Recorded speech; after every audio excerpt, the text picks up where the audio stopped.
Welcome dear students, class 11th unit number 2 के lecture number 3 में आपका हार्दिक स्वागत है। आज के लेक्चर में हम बात करने वाले हैं कि आपकी द्रव्यमान संख्या क्या होती है। मैं पहले टॉपिक लिख देता हूं, क्या क्या हम पढ़ने वाले हैं। द्रव्यमान संख्या के बारे में आज पढ़ेंगे। द्रव्यमान संख्या को आप रिप्रेजेंट किससे करते हो? ए से, या आप इसको ऐसे भी कह सकते हो कि परमाणु भार के बारे में आज हम बात करेंगे। ठीक है। दूसरी बात, परमाणु क्रमांक क्या है, इसके बारे में बात करेंगे। और फिर इसके बाद आप 4-5 इंपोर्टेंट टॉपिक, समस्थानिक क्या होते हैं, समभारिक क्या होते हैं, सम न्यूट्रॉनिक क्या है, आइसोडायाफर्स क्या है, सम प्रोटॉनिक क्या है, सम इलेक्ट्रॉनिक क्या है, इन सब के बारे में आज की क्लास में बात करने वाले हैं। ठीक है, तो चलिए लेक्चर को स्टार्ट करते हैं। सबसे पहले समझते हैं कि परमाणु भार क्या है, द्रव्यमान संख्या क्या है। ठीक है, तो देखो द्रव्यमान संख्या क्या है, मैं पहले आपको बता दूं कि जब आपने एटम की स्ट्रक्चर देखी थी तो एटम कुछ इस तरीके का था। इलेक्ट्रॉन आपकी कक्षाओं में चक्कर लगा रहा था और आपके केंद्र में कौन उपस्थित थे? Proton plus neutron. ठीक है ना। तो इलेक्ट्रॉन का जब आपने वजन देखा था तो इलेक्ट्रॉन का वजन बहुत कम था भाई, 9.1 गुणा 10 की पावर -31 किलोग्राम। ठीक है ना। और आपने अगर प्रोटॉन का देखा हो तो प्रोटॉन का कितना था? 1.6726 इंटू 10 पावर -27 किलोग्राम, यही था ना भाई। तो प्रोटॉन और न्यूट्रॉन का इससे थोड़ा सा ज्यादा होता है। ठीक है ना, 49 होता है उसका, 1.6749। ठीक है, तो कहने का मतलब न्यूट्रॉन और प्रोटॉन का तो कुछ वजन है, लेकिन इलेक्ट्रॉन का वजन बहुत कम होता है। इस वजह से इलेक्ट्रॉन के वजन को नेग्लेक्ट कर देते हैं। तो जो परमाणु भार या द्रव्यमान संख्या होती है वो क्या होती है, मैं आपको बता देता हूं। द्रव्यमान संख्या या आपसे बोले परमाणु भार, जिसको किससे रिप्रेजेंट करते हैं? ए से। वो किसका योग होता है? प्रोटॉन प्लस न्यूट्रॉन की संख्याओं का योग।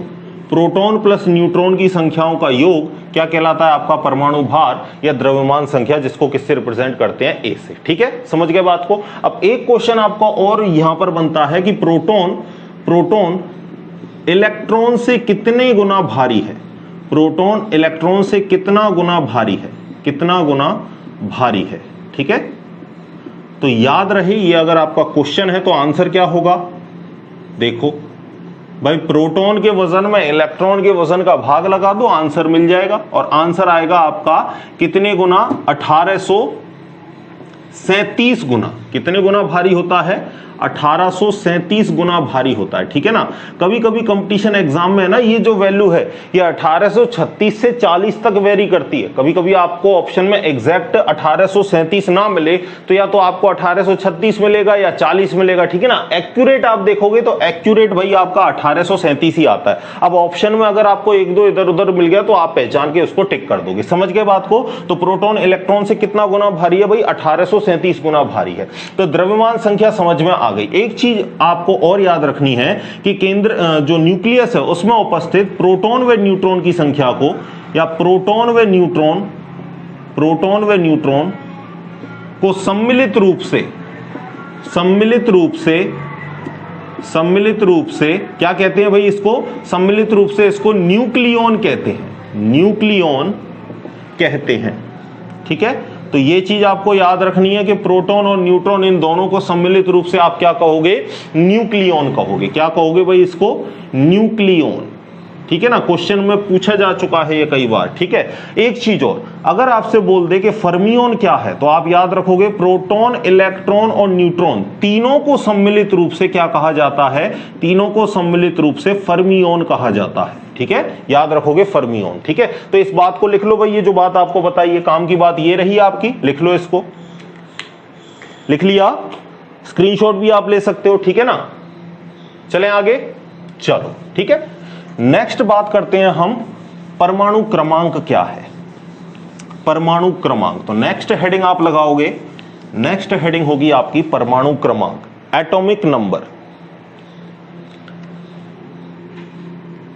परमाणु क्रमांक, और इसको रिप्रेजेंट करते हैं अपन Z से। ठीक है, इंग्लिश में क्या बोलेंगे इसको? Atomic number. ठीक है, तो देखना परमाणु क्रमांक जो है ना वो आपका किसके बराबर होता है भाई? प्रोटॉन की संख्या के बराबर आपका परमाणु क्रमांक होता है। तो क्या याद रखोगे? परमाणु क्रमांक Z बराबर परमाणु क्रमांक Z बराबर तत्व में उपस्थित प्रोटॉन की संख्या, प्रोटॉन की संख्या, या अगर आपका उदासीन परमाणु है तो उदासीन परमाणु में उपस्थित, उदासीन परमाणु में उपस्थित इलेक्ट्रॉन की संख्या, उदासीन परमाणु में उपस्थित इलेक्ट्रॉन की संख्या। ठीक है ना, जैसे आपने ये चीज पढ़ी है भाई, जितना पॉजिटिव होगा उतना नेगेटिव भी होगा, और अगर उदासीन है, न्यूट्रल है, तो कहने का मतलब जितने प्रोटॉन होंगे उसके अंदर उतने ही क्या मिलेंगे आपको, इलेक्ट्रॉन मिलेंगे। समझ में आ गई बात को। जैसे मैं आपसे कहूं, एक एग्जांपल मैं आपको दे देता हूं, देखो एग्जाम्पल हमारे पास नाइट्रोजन है और इसका अगर हम क्रमांक देखें, परमाणु क्रमांक तो कितना है 7, और परमाणु भार या द्रव्यमान संख्या की बात करें तो कितना है 14। कोई भी तत्व होगा उसको इसी तरीके से आप प्रदर्शित करोगे, लिख लेना उसको। नीचे आप किसको दिखाओगे, परमाणु क्रमांक को, नीचे किसको दिखाना है, परमाणु क्रमांक को, और ऊपर किसको दिखाना है, ऊपर दिखाना है द्रव्यमान संख्या, या आप इसको और क्या बोल सकते हो, परमाणु भार। द्रव्यमान संख्या, या आप इसको और क्या बोल सकते हो, परमाणु भार। ठीक है, तो ऊपर आप इसको दिखाओगे, नीचे आप परमाणु क्रमांक को दिखाओगे। और इसको हम और अच्छे तरीके से रिप्रेजेंट कर सकते हैं। तो परमाणु क्रमांक आपको पता है किसके बराबर होता है, प्रोटॉन की संख्या के बराबर, और द्रव्यमान संख्या क्या होती है, प्रोटॉन प्लस न्यूट्रॉन। तो इस तरीके से भी हम रिप्रेजेंट कर सकते हैं, यानी तत्व के नीचे तो प्रोटॉन की संख्या मिलेगी और तत्व के ऊपर प्रोटॉन प्लस न्यूट्रॉन की संख्या मिलेगी। तो अगर मैं आपसे क्वेश्चन करूं कि आपको न्यूट्रॉन की संख्या निकालनी है, तो न्यूट्रॉन की संख्या कैसे निकालोगे, ऊपर वाली संख्या में से नीचे वाली संख्या घटा दो, प्रोटॉन से प्रोटॉन कट जाएंगे, किसकी संख्या बच जाएगी, न्यूट्रॉन की बच जाएगी। अगर आपसे मैं क्वेश्चन कर दूं कि न्यूट्रॉन की संख्या बताओ, तो ऊपर वाली संख्या में से नीचे की जब आप घटा दोगे तो प्रोटॉन से प्रोटॉन गया, किसकी संख्या मिल जाएगी आपको, न्यूट्रॉन की संख्या मिल जाएगी। समझ में आ गई बात। तो अगली बात मैं आपको क्या बता रहा था, जैसे हमने ये नाइट्रोजन का रिप्रेजेंट कर दिया, तो इससे इसको देखकर हमको साफ साफ पता चल रहा है कि हमारा परमाणु क्रमांक कितना है भाई, परमाणु क्रमांक कितना है 7, और जो परमाणु क्रमांक है वो ही क्या है, प्रोटॉन की संख्या। तो हम कह सकते हैं यहां से कि प्रोटॉन की संख्या भी हमारे पास कितनी है भाई, प्रोटॉन की संख्या भी हमारे पास 7 है। अगर मैं इसमें कहूं कि इलेक्ट्रॉन की संख्या बताओ, तो आपको पता है कि ये कैसा है, उदासीन, कोई भी चार्ज नहीं है इसके ऊपर, प्लस माइनस, कोई भी प्लस माइनस चार्ज नहीं है। तो जितने प्रोटॉन है उतने ही इलेक्ट्रॉन है, जितने प्रोटॉन है उतने ही क्या है, इलेक्ट्रॉन। तो इलेक्ट्रॉन की संख्या भी यहां कितनी होगी भाई, 7। प्रोटॉन की संख्या भी 7, इलेक्ट्रॉन की संख्या भी 7। अब क्वेश्चन आपसे आ जाए कि न्यूट्रॉन की संख्या बताओ, किसकी संख्या बतानी है, न्यूट्रॉन की संख्या।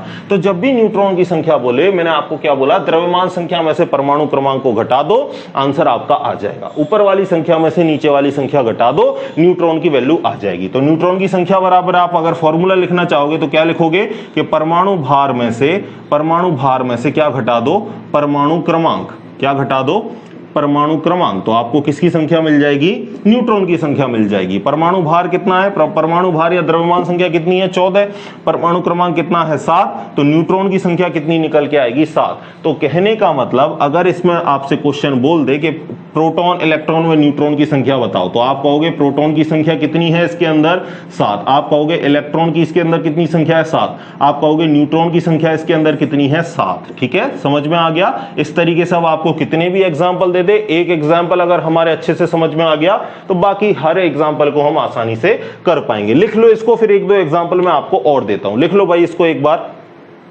वीडियो को पॉज करके आप लिख लो। लिख लिया, मिटा दें, एक क्वेश्चन और करके बताओगे। चलो एक क्वेश्चन और देता हूं आपको, देखो क्वेश्चन नंबर 2 या एग्जाम्पल लिख लो। ब्रोमीन और इसका परमाणु क्रमांक 35 और भार है इसका 80। इसमें आपको बताने हैं प्रोटॉन की संख्या, इलेक्ट्रॉन की संख्या व न्यूट्रॉन की संख्या। ठीक है, तो आपको पता है प्रोटॉन की संख्या तो किसके बराबर होती है, परमाणु क्रमांक के। तो प्रोटॉन आपके कितने हो गए भाई 35। ठीक है, और मैंने बताया कि अगर उदासीन है तो जितने प्रोटॉन होंगे उतने ही क्या होंगे, इलेक्ट्रॉन होंगे। तो आपको पता है कि प्रोटॉन अगर 35 है तो इलेक्ट्रॉन भी कितने होंगे, 35 होंगे। ठीक है, अब आपसे बोल दिया न्यूट्रॉन की संख्या, तो न्यूट्रॉन की संख्या को निकालने का सीधा सीधा तरीका बता दिया, ऊपर वाली संख्या में से नीचे वाली संख्या घटा दो। 80 में से 35 घटाओ, 5, इधर कितने हो गए 4, तो न्यूट्रॉन की संख्या आपके लिए कितनी निकल के आएगी, 45। ठीक है, न्यूट्रॉन की संख्या कितनी निकल के आई, 45। अब इस क्वेश्चन को थोड़ा सा मैं बदल देता हूं। ठीक है, यहां पर मैं कर देता हूं ब्रोमीन माइनस।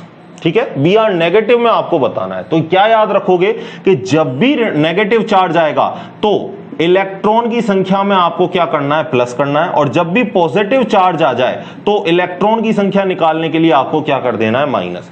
यानी पॉजिटिव तो इलेक्ट्रॉन घटाने हैं, नेगेटिव तो इलेक्ट्रॉन जोड़ने हैं। इसमें अगर आपको कंफ्यूजन होगा तो सीधे सीधे लिख लोगे, क्या लिखोगे, पॉजिटिव चार्ज तो इलेक्ट्रॉन घटाने हैं, पॉजिटिव चार्ज तो इलेक्ट्रॉन घटाने हैं, नेगेटिव चार्ज तो क्या करोगे, इलेक्ट्रॉन जोड़ने हैं। ठीक है, सीधी सीधी बात, ये चीज याद रखोगे।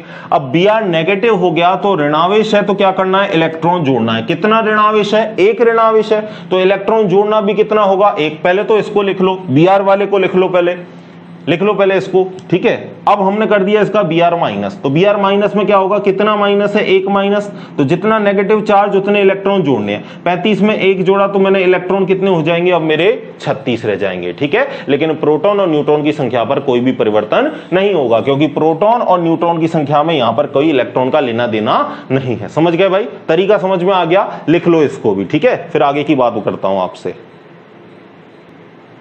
लिख लिया, चलें आगे। ठीक है, देखो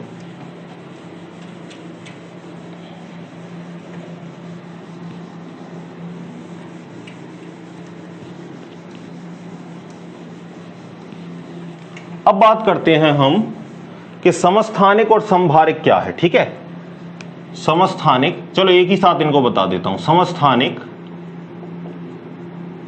और इधर ऑब्लिक लगा के हम लिख देते हैं समभारिक। ठीक है, इंग्लिश में अगर मैं बात करूं तो इसको बोलेंगे इंग्लिश में आइसोटॉप, और इसको इंग्लिश में बोलते हैं आइसोबार। ठीक है, समस्थानिक किसको बोलेंगे, जब परमाणु क्रमांक समान व द्रव्यमान संख्या अलग अलग। द्रव्यमान संख्या, या इसकी जगह और वर्ड क्या यूज कर सकते हो, परमाणु भार। तो ऐसे लिख लो, परमाणु भार कैसे हो, अलग अलग हो। तो वो स्पीशीज आपकी, वो तत्व आपका क्या कहलाएंगे, वे तत्वों का जो युग्म है वो क्या कहलाएगा, समस्थानिक कहलाएगा। कि जब परमाणु क्रमांक तो समान हो लेकिन परमाणु भार कैसे हो, अलग अलग हो। ठीक है, यहां पर समभारिक नाम से क्लियर है, भार कैसा होना चाहिए, बराबर होना चाहिए। तो यहां पर क्या लिखोगे, जब परमाणु भार समान व परमाणु क्रमांक भिन्न भिन्न हो, परमाणु क्रमांक भिन्न भिन्न हो, अलग अलग हो, तो ऐसे तत्वों के युग्म को आप क्या कहोगे, समभारिक कहोगे। समझ गए, एग्जाम्पल देता हूं, समझना। ठीक है, देखो एग्जाम्पल, हाइड्रोजन के कितने आइसोटॉप होते हैं, 3 आइसोटॉप होते हैं, एक H11, एक H12 और एक H13। इसको क्या बोलते हैं भाई, इसको बोलते हैं प्रोटियम। ठीक है, इसको क्या बोलते हैं, ड्यूटीरियम, और इसको क्या बोलते हैं, इसको बोलते हैं ट्रिटियम। ठीक है, ट्रिटियम, वैसे तो टीयम नहीं होता, शियम होता है, लेकिन उसको टीयम बोलते आए हैं, वरना ट्रिशियम होता है, ये ड्यूटीरिशियम। ठीक है ना, टीआई को शय से रिप्रेजेंट करते हैं, लेकिन आप तो ऐसे याद रखो, कोई दिक्कत नहीं है स्पेलिंग में। तो प्रोटियम, ड्यूटीरियम और ट्रिटियम। ठीक है ना, अब यहां पर क्या होना है, आपको पता है कि परमाणु क्रमांक इसका कितना है, 1, इसका भी 1, इसका भी 1। तो देख लो, नीचे के परमाणु क्रमांक समान है भाई, लेकिन परमाणु भार अलग अलग है, 1 हो गया, 2 हो गया, 3 हो गया। ठीक है, तो यही कहानी कि परमाणु क्रमांक समान लेकिन परमाणु भार भिन्न भिन्न, तो ये कैसा होगा भाई, समस्थानिक होगा। समझ गए, एक और बताऊं एग्जांपल, एक और देखो, क्लोरीन के अगर आइसोटॉप की बात करूं तो क्लोरीन के 2 आइसोटॉप होते हैं, क्लोरीन 17, एक होता है आपका 35 और एक होता है क्लोरीन 17 37। ठीक है ना, एक क्लोरीन 35 और एक क्लोरीन 37। तो यहां भी देख लो, परमाणु क्रमांक समान है भाई, कितना है, इसका भी 17 है, इसका भी 17 है, लेकिन भार अलग अलग है, एक का 35 है और दूसरे का कितना है, 37 है। ठीक है, तो अगर हम बात करें यहां पर एक और एग्जांपल ले लेते हैं, कार्बन के आइसोटॉप की बात करें तो कार्बन 612, कार्बन 613 और कार्बन 614। ठीक है, ये कार्बन के 3 आइसोटॉप हो गए। ठीक है, तो यहां भी देख लो, परमाणु क्रमांक समान है, परमाणु भार कैसा है, अलग अलग। और देखें एग्जांपल, और देखें भाई, कार्बन का हो गया, ऑक्सीजन का ले लो, ऑक्सीजन का परमाणु क्रमांक कितना होता है, 8। ठीक है, तो इसके कितने होते हैं, ऑक्सीजन 16, ऑक्सीजन 17 और वही ऑक्सीजन 18। तो यहां देख लो सबकी जगह परमाणु क्रमांक तो सबके कितने हैं, समान, और समान में भी कितने हैं, 8 8 8। और अगर परमाणु भार की बात करूं तो बदल गया, एक का 16, एक का 17, एक का 18। समझ गए बात को? तो इस तरीके से यहां पर परमाणु क्रमांक तो समान होंगे लेकिन परमाणु भार अलग अलग होंगे। या आप ऐसे भी कह सकते हो कि प्रोटॉन की संख्या तो समान होगी, प्रोटॉन की संख्या तो सब में समान होगी, लेकिन प्रोटॉन प्लस न्यूट्रॉन का जो योग है वो अलग अलग होगा। ठीक है, कैसे भी कह सकते हो, घुमा फिरा के बात हुई है। अब अगली बात करते हैं अपन समभारिकी। समभारिक का मतलब परमाणु भार तो कैसे होने चाहिए, समान, लेकिन आपके परमाणु क्रमांक कैसे होने चाहिए भाई, अलग अलग होने चाहिए। समझ गए बात को? जैसे एक एग्जांपल देता हूं आपको, देखो सिंपल सा एग्जांपल यहीं से देखो, कार्बन 6 14, नाइट्रोजन 7 14। ठीक है, कार्बन का एक आइसोटॉप ले लिया जिसका भार कितना है 14, और नाइट्रोजन का परमाणु क्रमांक 7 और इसका भार कितना है 14। तो देखो यहां दोनों के भार देखो बराबर आ गए, 14 14, लेकिन दोनों के अगर हम परमाणु क्रमांक की बात करें तो परमाणु क्रमांक यहां पर अलग अलग है। एक का कितना है 6 और दूसरे का कितना है 7। तो देखो डेफिनेशन क्लियर हो गई। डेफिनेशन हमने क्या बोली थी कि जब परमाणु भार आपके कैसे हो, समान, और लेकिन अगर हम परमाणु क्रमांक की बात करें तो वो भिन्न भिन्न हो, उसे हम क्या कहेंगे, समभारिक कहेंगे। और एग्जाम्पल देते हैं जी, चलो भाई एग्जाम्पल नंबर 2। ठीक है, आर्गन, पोटेशियम, कैल्शियम। आर्गन की मैं बात करूं तो परमाणु क्रमांक कितना है इसका 18, पोटेशियम का कितना है 19, कैल्शियम का कितना है 20। ठीक है, और अगर मैं इसकी भार की बात करूं तो इसका भार कितना है 40, इसका भी भार 40, इसका भी भार कितना 40। ठीक है, आइसोटॉप्स हमने ले रखे हैं अलग अलग एलिमेंट्स के अलग अलग, लेकिन इन सबका जब हमने अलग अलग का जोड़ा बनाया तो ये कैसा आया भाई, समभारिक। भार इनके कैसे हैं, समान। देखो इसका भी भार 40, इसका भी 40, इसका भी 40।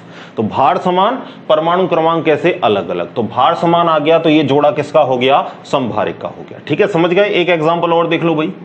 ठीक है, एग्जाम्पल नंबर 3, कार्बन हो गया। चलो लेड का ले लेते हैं, पीबी। इसका वजन कितना है 210 और भार की बात करूं तो कितना है 82। ठीक है, फिर इसके नेक्स्ट वाला ले लेते हैं बिस्मिथ। बिस्मिथ का अगर मैं परमाणु क्रमांक देखूं तो 83 और इसका वजन देखूं तो इसका वजन कितना 210। तो यहां देख लो भार कैसा आ गया बराबर 210 210, और इसका जो परमाणु क्रमांक है वो कैसा है, अलग अलग। तो यही बात बताई थी मैंने आपको, परमाणु क्रमांक आपका अलग अलग हो लेकिन भार आपका कैसा आ जाए, समान आ जाए, तो ये जोड़े आपके किसके हो जाएंगे, समभारिक के हो जाएंगे। ठीक है, लिख लो भाई इन बातों को, लिखो फटाफट। देखो लिख लिया, चलें आगे।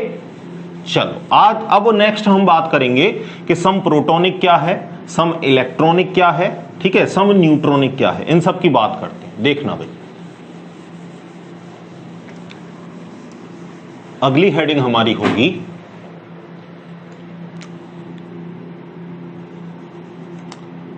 सम न्यूट्रॉनिक। सम न्यूट्रॉनिक इंग्लिश में क्या बोलेंगे, आइसोटोन। ठीक है, दूसरा एग्जाम्पल हम ले लेते हैं, थोड़ा सा डिस्टेंस ज्यादा, हाँ भाई, दूसरा सम इलेक्ट्रॉनिक। सम इलेक्ट्रॉनिक इंग्लिश में क्या बोलेंगे, आइसो इलेक्ट्रॉनिक। और अगला हो जाएगा सम प्रोटॉनिक। सम प्रोटॉनिक, सम प्रोटॉनिक का मतलब आइसो प्रोटॉनिक। ठीक है, नाम से ही क्लियर है। सम न्यूट्रॉनिक का मतलब क्या होगा, न्यूट्रॉनों की संख्या समान हो, न्यूट्रॉनों की संख्या समान हो, ऐसे तत्वों के युग्म को क्या बोलोगे, सम न्यूट्रॉनिक। सम इलेक्ट्रॉनिक के लिए क्या बोलोगे आप, कि उन तत्वों का युग्म, यानी वे तत्वों का युग्म जिनमें इलेक्ट्रॉनों की संख्या कैसी हो, समान हो, इलेक्ट्रॉनों की संख्या समान हो, तो उसे आप क्या बोलोगे, सम इलेक्ट्रॉनिक। और अगर प्रोटॉनों की संख्या समान हो, प्रोटॉनों की संख्या समान हो, प्रोटॉनों की संख्या समान हो, तो इसे आप क्या कहोगे, सम प्रोटॉनिक। समझ गए, सिंपल है, नाम में जो है वही उनकी डेफिनेशन है। ठीक है भाई, एक एग्जांपल देके सारी चीजों को क्लियर करता हूं। एग्जांपल देखो, सबसे पहले सम न्यूट्रॉनिक का देख लेते हैं। तो न्यूट्रॉनिक का मतलब संख्या किसकी समान होगी भाई, न्यूट्रॉन की संख्या समान होगी। ठीक है ना, एग्जांपल देखो, कार्बन नाइट्रोजन, ऑक्सीजन, कार्बन का 6, नाइट्रोजन का 7 और ऑक्सीजन का परमाणु क्रमांक 8। ठीक है, अब अगर मैं वजन की बात करूं तो कार्बन का यहां पर वजन लिया है हमने 14, यहां नाइट्रोजन का 15 और ऑक्सीजन का 16। ठीक है, तो आपको पता है न्यूट्रॉनों की संख्या कैसे निकलती है, ऊपर वाली में से नीचे वाली संख्या घटा दो, न्यूट्रॉन की संख्या मिल जाएंगी, यही बताया था मैंने आपको। तो आप घटाओ भाई, 14 में से 6 घटाओ 8, 15 में से 7 घटाओ 8, 16 में से 8 घटाओ 8, तो न्यूट्रॉनों की संख्या देख लो, सब जगह समान आई, 8 8 8। तो हम कहेंगे ये जो जोड़ा है वो क्या है, सम न्यूट्रॉनिक है। इंग्लिश में भी पूछ लेता है तो इंग्लिश में याद रखोगे नाम आइसोटोन। क्या नाम याद रखना है, आइसोटोन। ठीक है, एक और एग्जाम्पल बताता हूं भाई, एक और एग्जाम्पल देखो। इस बार हम एग्जाम्पल ले लेते हैं सिलिकॉन, फास्फोरस और सल्फर। ठीक है, एग्जाम्पल नंबर हो गया हमारा 2, ये हो गया 1 और ये हो गया 2। अब अगर हम इसकी बात करें सिलिकॉन की, तो सिलिकॉन का परमाणु क्रमांक कितना होता है, 14। ठीक है, और फास्फोरस का कितना हो जाएगा, 15। ठीक है, तो यहां लिख दो 14, 15 और सल्फर का हमें पता है कितना होता है, 16। ठीक है, और इसका वजन है 30, इसका वजन है 31, इसका वजन है 32। ठीक है, न्यूट्रॉनों की संख्या आपको बतानी है, तो ऊपर वाली संख्या में से नीचे वाली संख्या घटा दो, आंसर आ जाएगा। 30 में से मैं 14 को घटाऊंगा, कितने न्यूट्रॉन आएंगे, 16। 31 में से 15 को घटाऊंगा, कितने न्यूट्रॉन, 16। 32 में से 16 को घटाऊंगा, कितने न्यूट्रॉन, 16। तो न्यूट्रॉनों की संख्या समान है, न्यूट्रॉनों की संख्या समान है, तो इस जोड़े को हम क्या बोलेंगे, सम न्यूट्रॉनिक। आगे बात समझ में। और भी एग्जाम्पल कर सकते हो, कितने भी एग्जाम्पल कर लो, तरीका आपको पता होना चाहिए। ठीक है, और एग्जाम्पल कराऊं भाई, चलो एक और एग्जाम्पल देख लो आप, और इस बार हम ले लेते हैं क्लोरीन। अगला एग्जाम्पल देखो, क्लोरीन, आर्गन, पोटेशियम, कैल्शियम। ठीक है, इसका कितना होता है, 17, इसका 18, इसका 19, इसका 20। कैल्शियम का वजन 40, इसका 39, इसका 38, इसका 37। ठीक है ना। अब इन जोड़ों को आपको देके पूछ ले कि बताओ क्या ये जोड़ा सम न्यूट्रॉनिक है, तो हमें क्या करना है, न्यूट्रॉन की संख्या निकालने के लिए ऊपर वाली में से नीचे वाली घटा दो।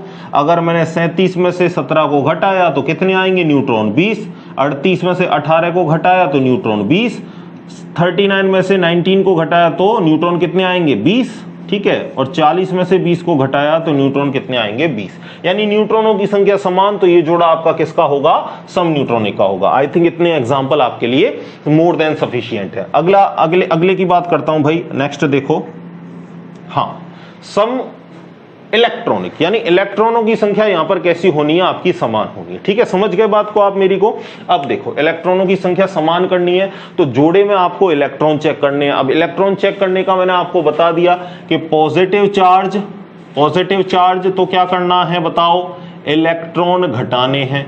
ठीक है, नेगेटिव चार्ज तो क्या करना है, इलेक्ट्रॉन जोड़ने हैं। ठीक है, बस ये बात याद रखनी है और इलेक्ट्रॉनों की संख्या को आप बड़ी आसानी से कैलकुलेट कर लोगे। ठीक है भाई, पहले इसको लिख लो, पहले एक बार न्यूट्रॉनों को लिख लो, फिर इलेक्ट्रॉनों पर चलते हैं। लिख लो भाई, एक बार लिख लिया, चलें आगे।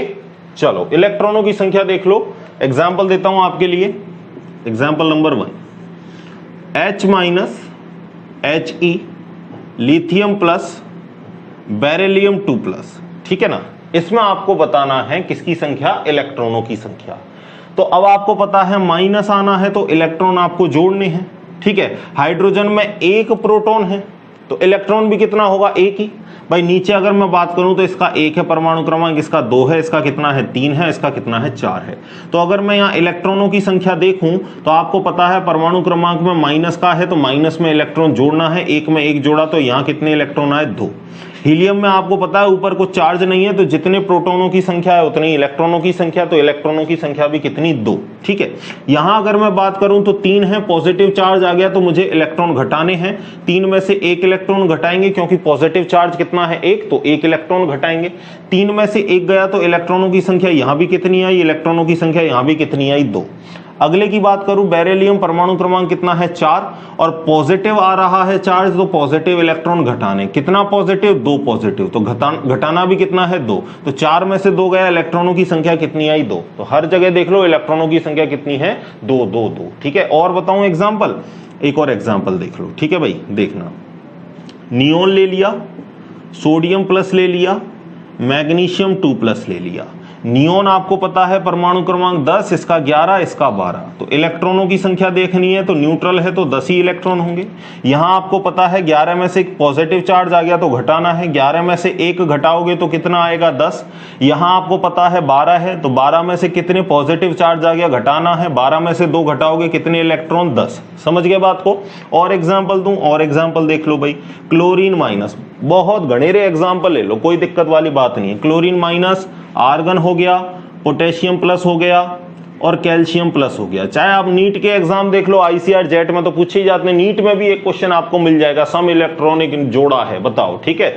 तो इस तरीके के क्वेश्चन भाई आपको हायर लेवल में भी मिलते हैं, ठीक है। देखो नेक्स्ट क्लोरीन माइनस, तो क्लोरीन का कितना होता है 17, इसका 18, इसका 19 और इसका 20, ठीक है।